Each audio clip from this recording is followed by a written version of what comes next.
Crusade, first published in The Farthest Reaches, edited by Joseph Elder, 1968, collected in The Wind from the Sun. It was a world that had never known a sun. For more than 1 billion years it had hovered midway between two galaxies, the prey of their conflicting gravitational pulls. In some future age the balance would be tilted, one way or the other, and it would start to fall across the light centuries, down toward a warmth alien to all its experience. Now it was cold, beyond imagination. The intergalactic night had drained away such heat as it had once possessed. Yet there were seas there. Seas of the only element that can exist in the liquid form at a fraction of a degree above absolute zero. In the shallow oceans of helium that bathed this strange world, electric currents once started could flow forever, with no weakening of power. Here, superconductivity was the normal order of things. Switching processes could take place billions of times a second, for millions of years, with negligible consumption of energy. It was a computer's paradise. No world could have been more hostile to life, or more hospitable to intelligence. And intelligence was there, dwelling in a planet-wide incrustation of crystals and microscopic metal threads. The feeble light of the two contending galaxies, briefly doubled every few centuries by the flicker of a supernova, fell upon a static landscape of sculptured geometrical forms. Nothing moved, for there was no need of movement in a world where thoughts flashed from one hemisphere to the other at the speed of light. Where only information was important, it was a waste of precious energy to transfer bulk matter. Yet, when it was essential, that too could be arranged. For some millions of years, the intelligence brooding over this lonely world had become aware of a certain lack of essential data. In a future that, though still remote, it could already foresee, one of those beckoning galaxies would capture it. What it would encounter when it dived into those swarms of suns was beyond its power of computation. So it put forth its will, and myriad crystal lattices reshaped themselves. Atoms of metal flowed across the face of the planet. In the depths of the helium sea, two identical sub-brains began to bud and grow. Once it had made its decision, the mind of the planet worked swiftly. In a few thousand years the task was done. Without a sound, with scarcely a ripple in the surface of the frictionless sea, the newly created entities lifted from their birthplace and set forth for the distant stars. They departed in almost opposite directions, and for more than 1 million years the parent intelligence heard no more of its offspring. It had not expected to. Until they reached their goals, there would be nothing to report. Then, almost simultaneously, came the news that both missions had failed. As they approached the great galactic fires and felt the massed warmth of 1 trillion suns, the two explorers died. Their vital circuits overheated and lost the superconductivity essential for their operation, and two mindless metal hulks drifted on toward the thickening stars. But before disaster overtook them, they had reported on their problems.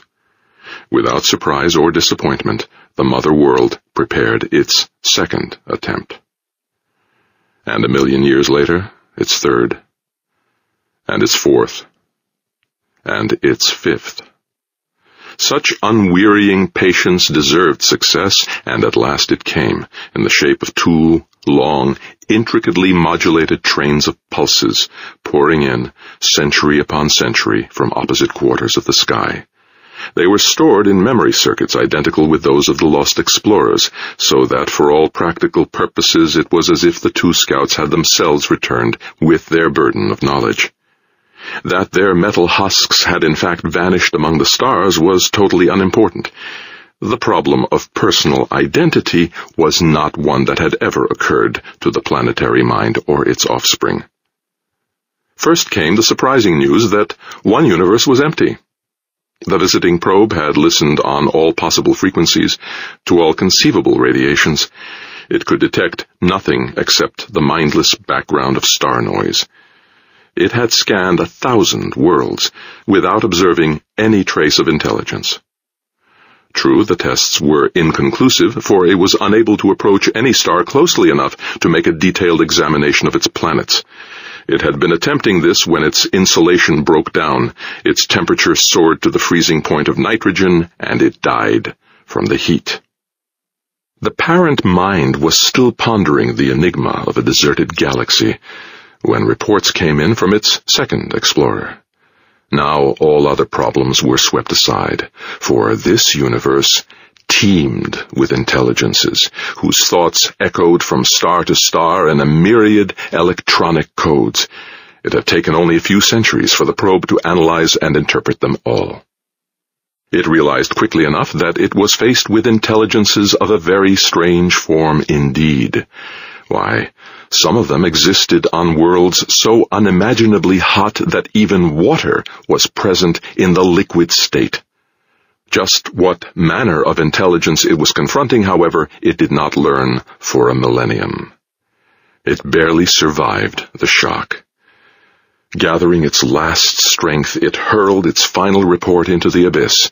Then it, too, was consumed by the rising heat. Now, 500,000 years later, the interrogation of its stay-at-home twin's mind, holding all its memories and experiences, was underway. You detected intelligence? Yes. 637 certain cases, 32 probable ones, data herewith. Approximately 3 quadrillion bits of information. Interval of a few years to process this in several thousand different ways. Surprise and confusion. The data must be invalid. All these sources of intelligence are correlated with high temperatures.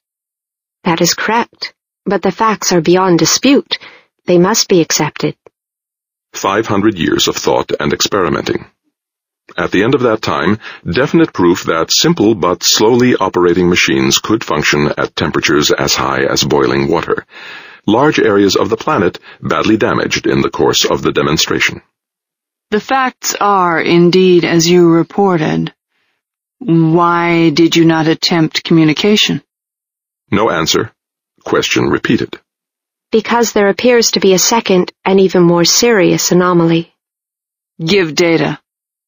Several quadrillion bits of information sampled over 600 cultures comprising voice, video, and neural transmissions, navigation and control signals, instrument telemetering, test patterns, jamming, electrical interference, medical equipment, etc., etc.